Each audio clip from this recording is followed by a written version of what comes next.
welcome to this exclusive episode of the Mountain Summit podcast with me, Jenna Burton, and with the founder of this amazing event, Nick Wood. In this episode, we interview Tristan Hartey.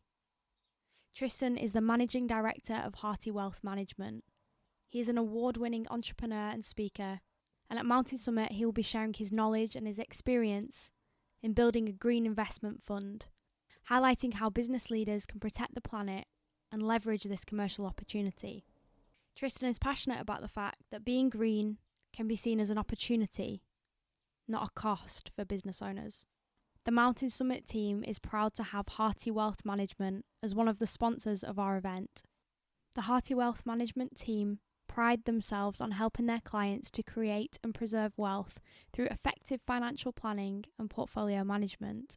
Their unique relationship-based approach and selectivity with the clients that they work with make them a prestigious company, trusted investment advisors, and financial guides.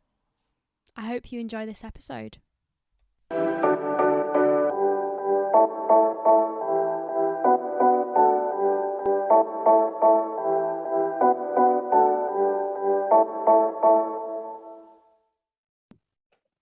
Okay, yeah. So my name's Tristan Hartey. I'm the managing director and founder of Hartey Wealth Management. To sort of give you a bit of a brief idea about how we are a family business, but we're a family business that tried to do things a little bit differently when we were setting up. So my father had run another wealth management firm for sort of 25 years, which he sold because ultimately they had 3,000 clients, like 40 members of staff, and burnout was happening because it was just build a bigger and bigger thing. I went and did a bit of work there after I finished university in Leeds, and then sort of sat down with my father and said, look, I want to set up my own business, but it'd be great if you can be involved and help because you've got all the experience, but I want to do it differently. So we sort of set it up with the idea of one of my favorite movies is, it's quite an old movie now, is Jerry Maguire. So less clients, but more personal interaction. So we choose who we want to work with, which is sort of then developed our really personal touch. I know a lot of places will say, well, they're focused on the person, but we really are, because when I come to talk more about how our investment philosophy works, one of the big things we talk about is emotion around money rather than returns. Returns are obviously important. That's why you're doing it. But the emotion and how people connect to it is what really matters when it comes to choosing your advisors. So we set the business up with the idea of more personal attachments to clients, so we know everything about them. When we sit down with them doing a sort of the initial meeting, a lot of it is more around their feelings around money rather than necessarily, yeah, just go here, go in this risk level, do that, and out you go. It's much more around the idea of let's work out how you've reached this point already and how you feel about that. And then we work out the pain points from it. What it's meant that as a business, we've grown in a pretty nice way. We're growing at sort of like 20% a year. We've got 14 members of staff and about 400 families that we look after, ranging in sort of wealth.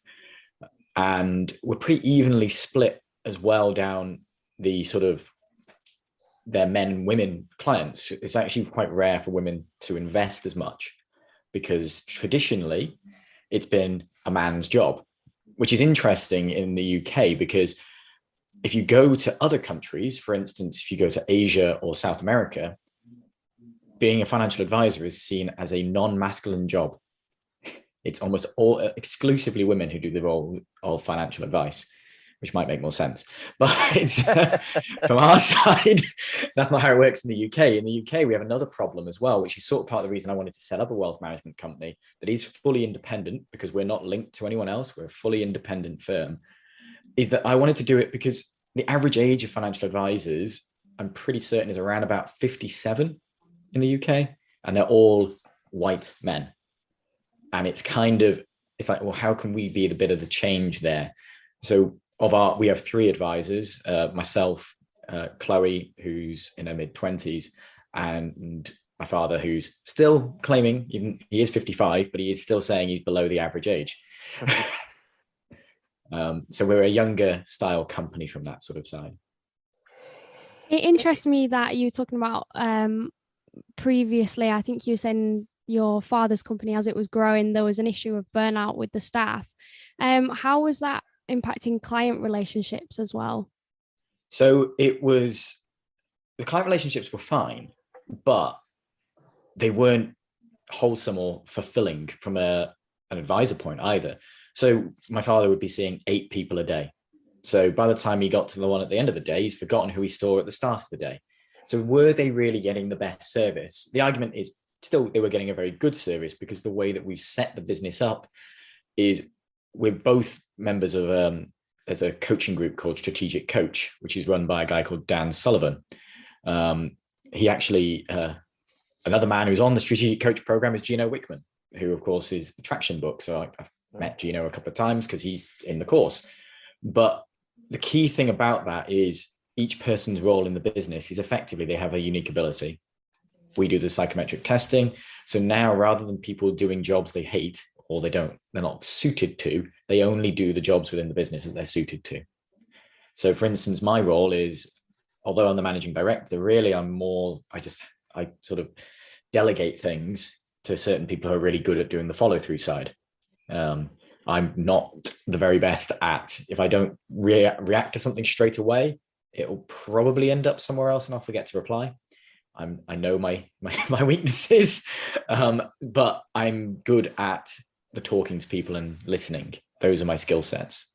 So therefore, my main focus is speaking to clients or doing sort of podcasts and things like that. Yeah. In terms of sort of technological change, one of the things that we talked about in our last podcast was the significant changes that are going on that are only going to ever increase within sort of accounting, finance, bookkeeping, etc.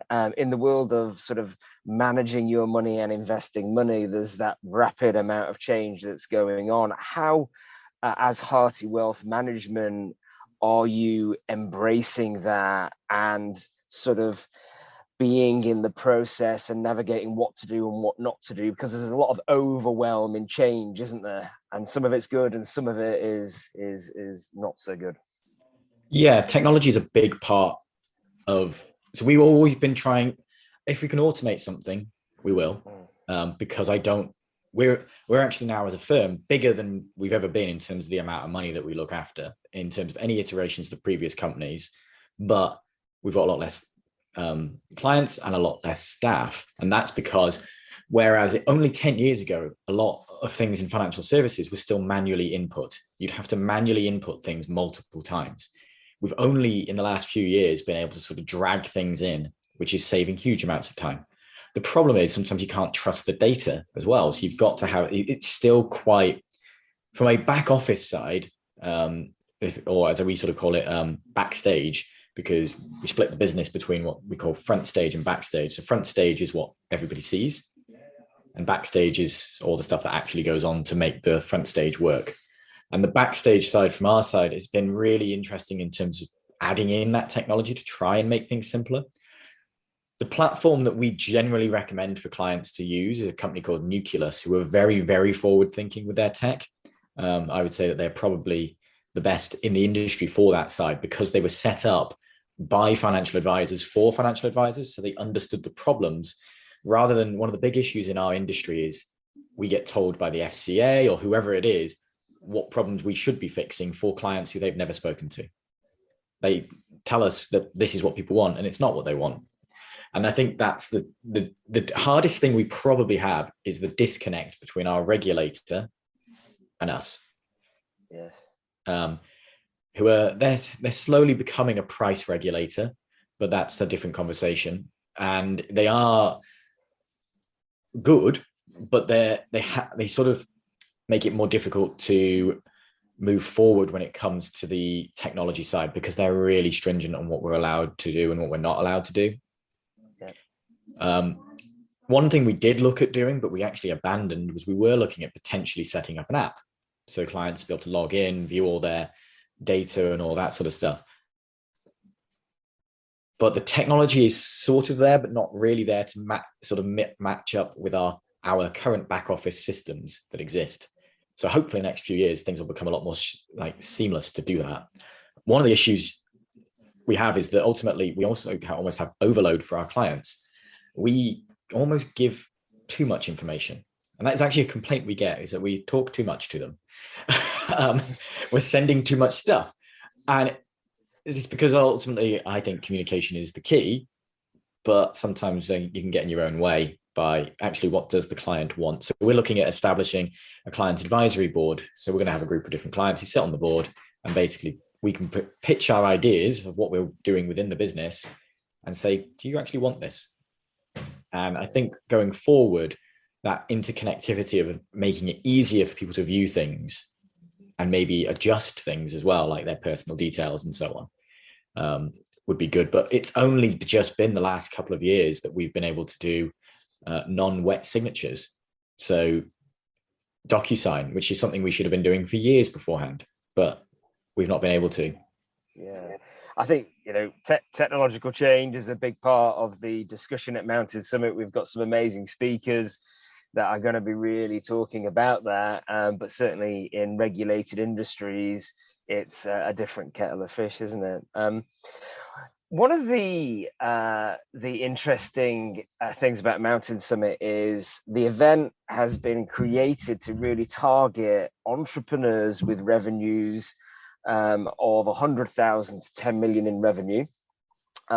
We have some wonderful scholarship entrepreneurs, people coming through that are in the process of starting a business. But one of the interesting thing about the process of starting a company is you have a certain amount of energy and ability to focus on stuff, and normally that goes on your business, the baby that you're trying to turn into a toddler, a teenager, and an adult. It's all consuming, and there's a certain thing called yourself which you don't really focus on until many years down the road, and you can breathe a bit more. So my question to you is, when should an entrepreneur make a good quality relationship with a financial advisory firm like Hartey Wealth Management? So it's a good question, because generally we find people come to us and they probably should have come earlier.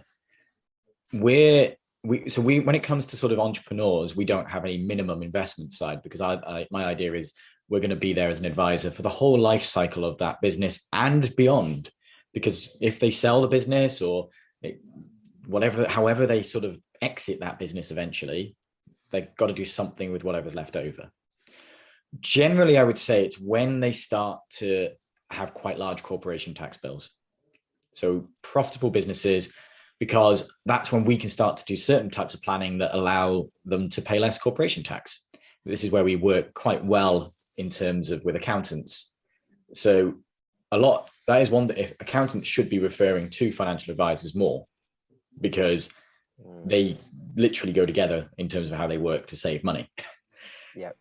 But I would probably normally say it's not necessarily worth doing a huge amount in the first 3 years of the business, if we're going on a normal business side, because the first couple of years of the startup, it's all consuming.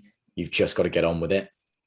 Once that company starts to grow a bit, you're taking on more staff, probably around about the 5 or 6, because something special happens at 5 or 6 members of staff that you can now no longer be as connected to everybody in that business. So you have to either grow yourself or hire someone in to basically help start running that business a bit more. Normally the HR person. At that point is when I would say it's probably a good time to come and have a conversation with someone like us, because we can start to put a plan in place. That doesn't mean that anything really needs to happen yet, but there's that. The other time that I would suggest that someone comes and talks to us is if that business is one of multiple owners. A lot of people think that they're immortal and that, obviously when you're young, that's what people feel like. But as they get older, they realize they're not. And the biggest problem can occur when, let's say the 3 of us have a business together and we each own a third. If I died tomorrow, my shares wouldn't go back to the business.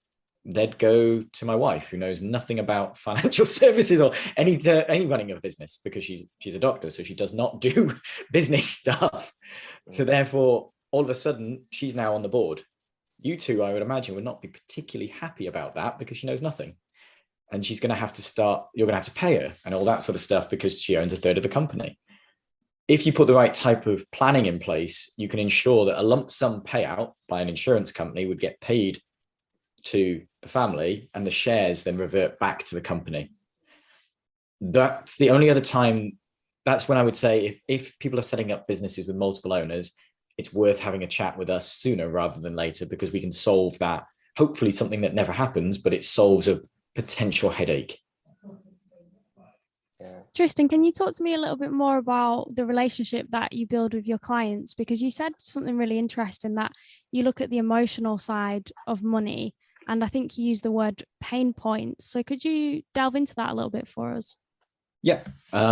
So to give you an idea about what our client journey looks like, we have something called our 4-factor focus, which is there's 4 main things that we look at with money, and 3 of them are self-explanatory. So charges, so how much people are paying, risk, so the sort of risk elements but this one does link into the emotions, and tax. So those 3 make sense because they're just normal size. Our 4th one is the emotions. Now, first of all, it's about that emotional, what does the word money mean to people? And it means a lot of different things. For some people, it just means security. And it's as simple as, if I've got enough money, I'm secure. We then have to match that emotion side to, okay, you're investing. Investments do go up and down. We've got to look at the time scale. So if you've got 20 years till retirement, but oddly, you're probably going to be quite low risk, because millennials are actually lower risk than any other group, because they're the only group who've been through 3 stock market crashes. And that's all they know is constant crashes. You're sort of ending up with a disconnect between what they should do, which is go quite high risk because they've got a long time to go, but they want to go low risk because they're scared of losing it. And the pain point side comes from when we have the conversation, we say, what are you most afraid of? And it's normally of 2 things. You're either afraid of missing out, so you're getting FOMO, or you're afraid of loss, so fear of loss. It doesn't quite have the same ring as when you just say fall, but that's the most important one. If you're afraid of losing the money, investing for you is going to be more stressful, because you need to be lower risk. Otherwise, you're not going to sleep at night. If you're afraid of missing out, the problem with that is, and generally we prefer clients who are the fear of loss, because we're better at managing that side. Those who are afraid of missing out always feel like they've got to jump on a certain boat. And if they haven't gotten into it at the right point, it can be your fault. But we're looking at a diversified portfolio. You then can see at what point does it become uncomfortable. So for instance, let's say you invested £100,000. If that fell by 1%, is that uncomfortable? So 1% is £1,000. Most people would say, if I've got 100,000 to invest, it's gone down by 1,000, I'm not that bothered. What happens if it goes down £20,000, which is 20%? Are you now uncomfortable, or are you still feeling okay? Or is it 50% that makes it uncomfortable? It's all about the sort of then going, we almost create the worst case scenarios to see how people react. And that creates that pain point. The other thing as well is we then link it through to sort of the tax, the charges and all that. So it's like, are you happy with the amount that you're paying? Do you know how much you're paying? Most people don't know how much they're paying, because there's normally more than one other person involved in getting charged. And they're not necessarily transparent. We try to be as transparent as possible to show absolutely everything. And then you've got the tax as well. So a lot of people, when they put money into a pension, whilst pensions can seem a bit boring, you can put a decent amount of up to £40,000 a year in, and you get the tax relief on it. So actually, if it dropped 20%, that's almost fine, because you've saved 20% in tax anyway. So it's a different conversation around the product, because ultimately all financial services is, in terms of products, is they're just boxes. They're just tax efficient boxes for money to go in. That bit is important, but it's not what financial advice is about. The advice is about that, the client journey, the learning how people will feel when things go up and down. And generally people come to us because they don't want to do it themselves. So for busy entrepreneurs, they don't have the time to go and be researching 28 funds or whatever it's going to be. They just want someone to do it for them who they know can report back to them and has their sort of goals in mind. Yeah. Sorry, Nick. I'll just jump in. So it seems like you're kind of hypothesizing people's psychological trigger points almost so that you can kind of, I don't know if predict is the right word, but anticipate their behavior and their feelings in that situation so that they're not going into something either too impulsively or they're hesitating on something and making an error or a misleading financial choice. Yeah, that's pretty much correct. I guess we create a roadmap and we work out how bumpy they want it to be. Are we going off, like if we're going for a walk in Snowdonia, which path are we taking up Snowdon? Are we going up the nice simple one? Are we going up the Pig or the Miners, or are we going to go up Gribcock? It's like, which one shall we do? Or shall we just go up the side of the mountain? And it's kind of, once we can psychologically assess people effectively from what their fears are, we can decide which path is the best path. And from time of sort of, the business is running great, we're doing wonderful things, we're making progress, we've got some profits, I then come and see you. How long would it take for you to actually work through all of my needs to a point of investing my monies and solving my problems? So it sort of depends on where your money is. If you're in cash, it's between 2 to 4 weeks.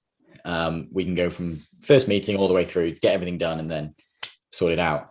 If you have investments in other products that we need to review, it used to be about 4 weeks. The problem we have isn't actually us, it's the outside forces of these other investment companies. So we write what's called a letter of authority, and we get the client signs that, and we send that off to whichever company it might be. Let's say Standard Life or Old Mutual, whoever it is that the money's with. Each one of these companies has a different turnaround time. And that kind of leads to, it then drags us back because we want to be as quick as possible, but we are sort of dictated by the other companies. So if we're doing a comparison, you're probably looking at about 6 weeks to get everything from start to finish. If it's cash, it can be done within 2. Okay, fantastic. So at a time of doing this podcast, obviously the world is a slightly unsettled place. Against the backdrop of that, we have a lot of inflation going on. That sort of inflationary challenge obviously creates a little bit of uncertainty for entrepreneurs. And one of my questions to you is, if you are an entrepreneur and you are starting to make money, you may have cash that's in your business account or in your personal account. What can business owners do to protect themselves in this kind of inflationary period? So it's a difficult one because ultimately it still comes back down to that, how they relate to money. So we have quite a few clients who are business owners they've got large amounts of cash sat in their businesses. So we invest it in exactly the same way as we would for an individual. We just do it on behalf of the company. Now, the problem with that, though, is investments go up and down. So as long as there is no need for them to necessarily access the money, that's not a problem. So they might be able to make a bit of money on the side. We normally go much lower risk as well with that sort of stuff. The aim is just to try and hit the inflation points. We're not trying to make 20% or something like that on those. We're looking to try and make 4 or 5% because at least it's better than it's sitting in cash and going down in value. But really, there's not a huge amount to do if you've got loads of cash. You can either invest it, or ultimately I would say it's get that money to work a bit better. Because the question I would ask any business owner is, why have you got large amounts of cash sat in your business? And normally that will then link through to either future plans, what they're intending to do. For some people, it might be they're just retaining profits so that it can almost be their pension. They'll just pay it out towards the end of the business life cycle. But for a lot of people, they just feel secure with cash there. So what we would normally do then is say, like, let's take 50% of it, invest 50%. If we can get that to make 5%, at least the total amount of money in the business is making 2.5. It's better than losing 5% a year on inflation. And if inflation keeps going, because the thing about inflation is we have the inflation figures that we see in the news for the everyday person, but actually for businesses, that inflation figure is already bigger than that, because business costs are going up with way more than inflation. It's going to be, they're talking about the cost of living crisis. Well, for businesses, energy prices for businesses have always been higher. Our rates are effectively, our business council tax has always been significantly higher, and it keeps going up. So I can see coming down the road, there's going to be a bit of a crisis, I think, around certain costs within businesses. In particular, I think with the rates one, because a lot of businesses have reduced the amount of space they need. They've either shut down, or perhaps they've moved to a more flexible working environment. So therefore, they don't need the big offices of the past. I'm going to be really intrigued to see what it's going to do to sort of London, maybe Manchester a little bit, these larger city hubs, whether or not they'll come back or not. But then that's going to leave an issue going forward in councils' sort of pockets. So how are they going to raise that? I can pretty much assume they'll just increase business rates for those who are still using offices. Fantastic. One of the things that's going on at the moment, and I certainly think it's appropriate for the millennial generation that you just talked about, have been through a number of crashes, or the most amount of crashes of any recent generation, is a lot of those, the people of those age groups are or have invested significant amount of monies in tech stocks in America. The likes of Tesla are very keen to explore blockchain-based currencies. Now we have NFTs coming into the marketplace. From my perspective, I'm already seeing that there's a huge amount of volatility in those areas, and it is very, very high risk. How would you advise an entrepreneur to create a low risk strategy against a backdrop of a lot of noise in the financial markets? People will be sat going out for dinner, and you have this all the time. Have you invested in Tesla? Have you done seen this from an NFT perspective? There's so much noise. What advice would you give to an entrepreneur who's exposed to all of that noise? Well, the key thing is get an advisor, because the entrepreneur doesn't have time to focus on that. And that's the problem. I would almost say having a little bit of knowledge is the most dangerous thing, because actually you're better off not knowing, or knowing it all. You can't sit, if you know a little bit, like the bloke down the pub who said buy Tesla when it was $1,000 a share.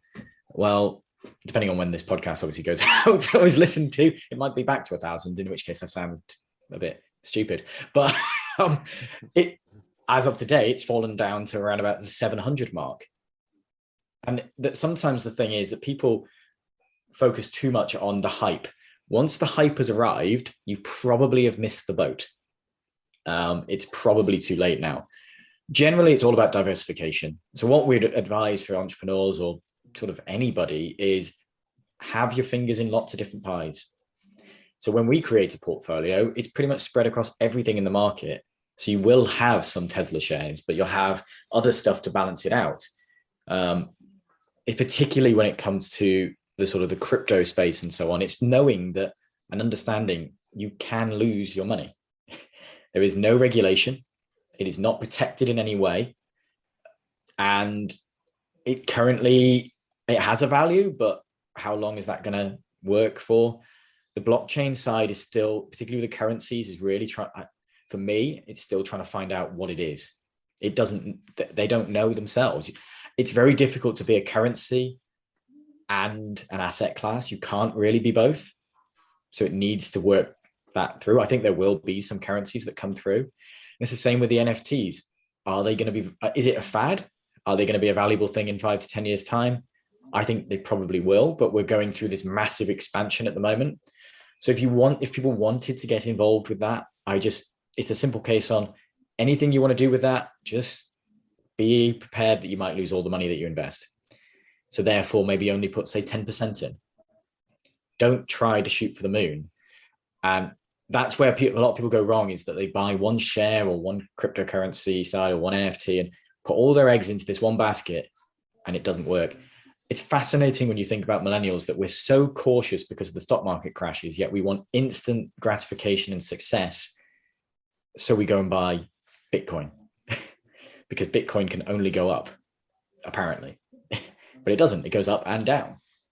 And I think that it's ultimately, once it becomes major news, you've probably missed the boat. So we get phone calls from people saying, oh, we've seen this fund recommended in the Financial Times. And it's like, yeah, that's been and gone now. Now that it's made the news, a load of people are going to plow into it.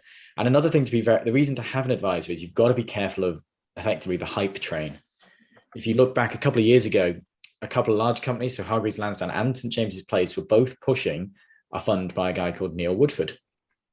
And the Woodford fund collapsed. We never had any money in it because we didn't understand what he was trying to do. We speak to the fund managers and it didn't make sense. His term was he had a 30-year plan. How many people do you know who have 30-year plans? And that's one of the biggest things that an advisor should be doing, is trying to balance what is a good investment, but also with someone's time scale. Because I don't know anyone who has 30-year plans. And most of the time, like I have 90-day, 1 year, 5 year, 10 year, and I have a 25-year style idea, but it's not a plan. This is what I think I want. And I think that when it comes to, particularly when we're speaking with entrepreneurs, we basically work backwards and do the same thing for them. Is we work out what is your dream retirement. And your dream retirement for most people, they have no idea. They turn around and go, oh, I want £50,000 a year. I want to do this. It's like, no, what do you want to do? Let's build it from, like, where are you going on holiday? What are you doing? Where are you eating and drinking? How often are you doing those sort of things? Where are you living? Or what car are you driving? Obviously, driving itself in 25 years, you'd hope at least. So we create the dream retirement idea, and then we'll go away and work out how much that's probably going to cost. And then it can be a bit of a difficult conversation sometimes, to be a bit like, so you can't have that. It's not going to happen. It's not going to happen. Obviously, we blunt it down a little bit. It very much depends on, we get a lot of people coming in at the age of 50 saying, I want to retire in 5 or 10 years. I've done no retirement planning. And you're like, okay, well, you're going to need to put £5,000 a month away to live the lifestyle you want. If they start that when they're 30, it's only around about £500 a month, because you get the compounding interest and the time. So starting early is really the key. Like everybody, if anybody is listening to this and they've just got workplace pension schemes, just do it. It's tiny little bits over a really long period, really build up. Yeah, I think the whole compounding area is phenomenally fascinating, and just going on Google, getting a compound interest calculator and throwing some figures in it, and you can blow your mind with the results. And certainly I really encourage any young entrepreneurs just to really understand the compounding side of things. Obviously, you're very kindly going to come to Mountain Summit, and you're going to talk about your passion, which is the green economic opportunity, the net zero economic opportunity. Before we ask you a couple of questions about that area, I know you talked about Jerry Maguire as being one of your icons. Who else inspires you? Who do you look up to? In terms of sort of people who inspire me, this is a few. My father is one, obviously, because he's built multiple businesses. He was a farm labourer to start off with, so it's sort of come a long way doing that. I'm also a big fan of, which is with Strategic Coach. There's Gino Wickman, who I think the stuff that he's doing in that's particularly an entrepreneurial operating system, for me, is fascinating. I quite like certain people like Grant Cardone as well. I just love the energy he gives off. Maybe little bit too much energy sometimes. I don't know. I'm assuming you've read 10X by him, and it's actually really good to listen to his audiobook of it, because you will end up feeling quite pumped after. But otherwise, in terms of sort of like people, one of my like, if I could meet anyone, the person I'd really love to meet is actually it's a little bit out there, but it's Michael J. Fox, the guy who played Marty McFly, obviously in Back to the Future. But a lot of people don't know his story, but he had early onset Parkinson's disease, and then has now worked all the way through sort of dealing with that. And I think he's incredibly brave in what he does, but also just really fascinating because he's just never given up. And I can't imagine how difficult it is after living with it for 30 years to still be able to get up and do everything he does. Wonderful. So talking about net zero, talking about the green economic opportunity, as with so many things in the world of business, huge amounts of noise, huge amounts of information. It's only going to ever increase.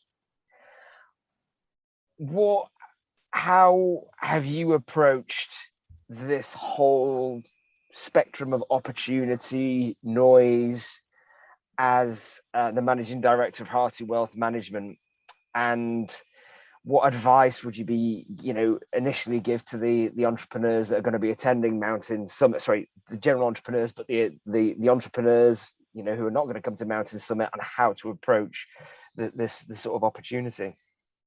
Well, the first thing is to see it as an opportunity. I think there's a bit of a mindset shift that's needed around being green effectively. I think a lot of people see it as a cost, or as something that's it's almost like another tax, but it's not. There is an opportunity here that if you reevaluate how your business runs, you should be able to do things cleaner and maybe quicker. Maybe it allows for that continuous improvement as well. So the way that we did that is we've obviously been looking at certain things of how the office is powered and so on. So we use sort of better energy companies now that link that through.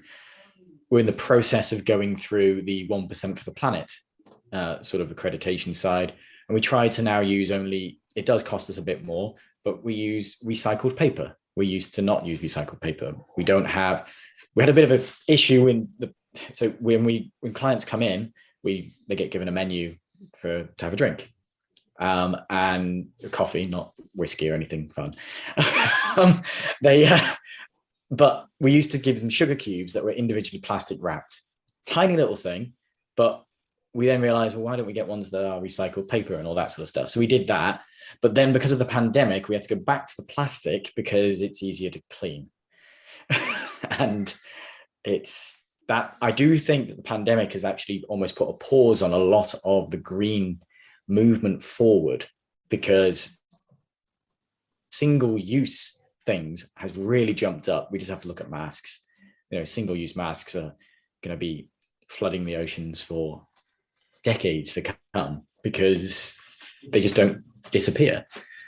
And I think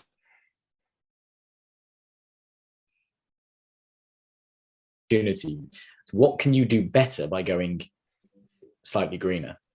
One of the things that we did, so because we design our own portfolios, we created something relatively unique to the marketplace, and we created what's called a positive impact portfolio.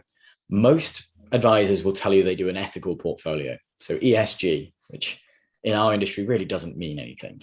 Because if you're doing an ethical portfolio, what you're doing there is you're taking things out, but other people are still investing in it. So it doesn't really matter that you've taken out your £5,000 out of this one company because someone else has already put the money in.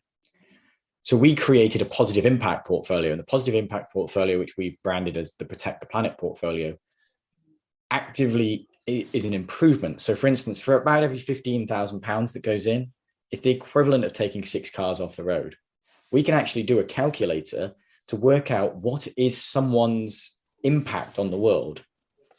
And although it doesn't sound great to say this, it's then how much money do you need to invest in something to bring yourself to be a bit more net zero? And we're finding that a lot of clients are liking the fact that even though they can't quite balance out their lifestyle, it's a way that they can actually do something in a sort of quick but also effective way, rather than, for instance, say doing more recycling or walking more. This is something that their money is going into a sustainable area. So what we could do for a business is we could run the same figures, work out what that business brings out, and then we could, if they've got cash in their account, we can invest that into the positive impact portfolios, which would then allow them to at least start to balance out their carbon emissions. Interesting. And in terms of the sort of obligations that companies are going to have to go through, you can already see that many organizations, certainly larger organizations, are having to demonstrate their route towards net zero. From an SME perspective, would you see it likely that in 5 years that every business in the UK would have to demonstrate its net zero credentials and be held to account on that? I can definitely see that coming. I would probably say by 2030, because that seems to be the big year that, well, they've pushed everything back to say that that's when we'll be there, and then they'll have another conference and have to do it all again. But I can definitely see there being some form of requirements. My guess is that because of the society that we live in, there'll be an increase somewhere in our either taxation or potentially our business rates, and that will somehow then link to the money will end up with the council, I would guess, and that'll be what the government will say that's the way to fix it. For me, that's not good enough. I think it needs to be an individual business to do it ourselves, because that's why you set up a business. You set up a business to not be told what to do, but to do it yourself. And I just think that there then ultimately just needs to be incentives to make people want to go green. So there are certain things, for instance, like buying an electric car. If you're a business owner, you should be doing that. And you should be doing that through your business, because there's only 2% benefit in kind. So therefore and you save on the corporation tax and you get an electric vehicle. It makes a lot of sense. But I think it's trying to educate people when there's all this noise out there of, oh, the government are going to do this, they're going to ban this, they're going to do this. Well, if they're doing all that, why do I have to do anything? And the key thing is getting people almost as excited as possible about going green, which can be difficult because people then see you as a bit of a tree hugger. And not that there's anything wrong with that side, but it's a case on getting it to be really mainstream is going to happen. But I think the companies who embrace it sooner, they'll already be there when the regulation comes in. And you want to be ahead of the curve rather than trying to catch up with the curve, because it'll end up costing more to meet some arbitrary deadline that then gets set in, say, 2030. Do you think that people are generally getting excited about that, the people that you're working with, or do you see a little bit of reluctance there? I think generally from the ones that we're working with, they are excited, and they're excited because we choose who we work with. So we have more like-minded people. Obviously, we all live in echo chambers these days, and we know that. That's why it's good to occasionally follow people you perhaps disagree with, purely because you then get alternative views.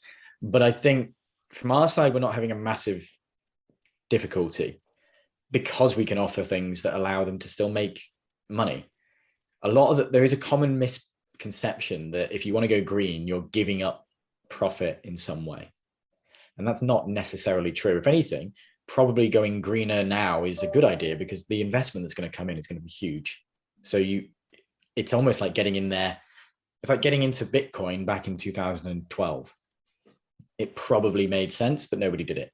And I see that's where we are in terms of the green SME sort of revolution. Is we're still at the 2012 point of cryptocurrency. There's a long, where it's not quite cool yet. You mean? It's not cool yet. It's not. I think that's probably the best way to describe it. It's just not cool yet. Before the hype. And I think that it will become bigger in the next 3 to 5 years. A lot of it comes down to it's just making sure that the key ones to get to be more sort of green are the advisors. So the financial advisors, the accountants, the solicitors, because they're the ones if those people have gone green, it allows that they'll sort of then suggest to their clients to do the same. And then it has that trickle down effect throughout sort of the entire entrepreneurial sphere.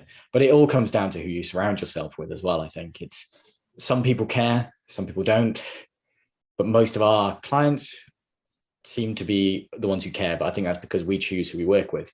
So therefore it's because when we have a client come in, we see it as it's a two-way interview. They're interviewing us, but we're also interviewing them to see if they're eligible to be clients, because we only want to work with people we trust, like, and respect, and do the same back to us. It's a symbiotic relationship. And just as a final question, Tristan, if there's a key message that you'd like people to take away from this interview, something that you want people to be conscious of, what would that message be? So I'd say there's two sort of key things to come out of this. One is time. The longer you have, the better it is for planning. So don't dilly-dally on it, just get it done. Don't put it off till next week or the week after, because it never comes. And the other one is look at the business and what you can do to potentially make yourself a little bit greener. But by making yourself greener, don't think of it as a cost. See what those opportunities are going to be going down the line. And if there's a way of doing it where it actually could lead to a complete transformation of your business, just because you'll change maybe a process. So don't see green as a purely negative connotation of, oh, this is going to cost me loads of money. It might be the biggest opportunity that's ever come your way. And just one question from my side. You talk about mindset shift there. So, approaching things that may perceive overwhelming and negative into a positive, and that, that's the key thing that entrepreneurs do. You're a dynamic, business owner that is very forward thinking in the way you do things. By being an entrepreneur, you're consistently bombarded by loads of different things, clients with challenges. How do you on a weekly basis manage your state, and how do you move forward in what is a very difficult business environment and an external world that throws all of this kind of stuff? What's the Tristan plan? So I split my days into 3 different types of days. So I have focus, buffer, and free days. So focus days are when I'm doing things that are building the business. So that could be seeing clients, it could be sitting with the accountant or whoever it is. And I try to have 4 focus days a week. I then have one, what I call as a buffer day, normally a Friday, which is to catch up on all the paperwork stuff and the bits that I miss during the week, because everything else is generally delegated beforehand anyway. A lot of Fridays now, to be honest, I just go hiking or do something else. It's not being really a buffer day any longer. And then I have my free days, and my free days are days that I don't look at emails. Everything gets turned off. You're not allowed, I'll talk to people, but I won't do any business, as in I will not look at an email. So if I'm on holiday, you can phone someone at the office and they'll talk to you, but it's not going to be me. And there's nothing that is that important that it doesn't allow. If I don't do my recharge time, I'm not able to do the really hard 4 focus days that I want to do, because I know how I work. I'm better at just doing really concentrated work and then having a break. Has that always been the case? No, but then I burnt out. So it was, so that's why it's sort of set up this way. Eventually, I'd like to get down to doing 3 really good quality focus days and maybe having an extra couple of days off. But the thing is, when you actually enjoy what you're doing, it's not really like work. And I think that's the key thing. Any entrepreneur, the reason they set up a business, and it doesn't matter what it is. It's okay if it's money. For some, it can be freedom of time. The main reason for me was I wanted to be in control of my own time. The money side is a nice byproduct, but it's the freedom of time for me, and the freedom to choose who I work with. So who works for myself and who we work with and connect with.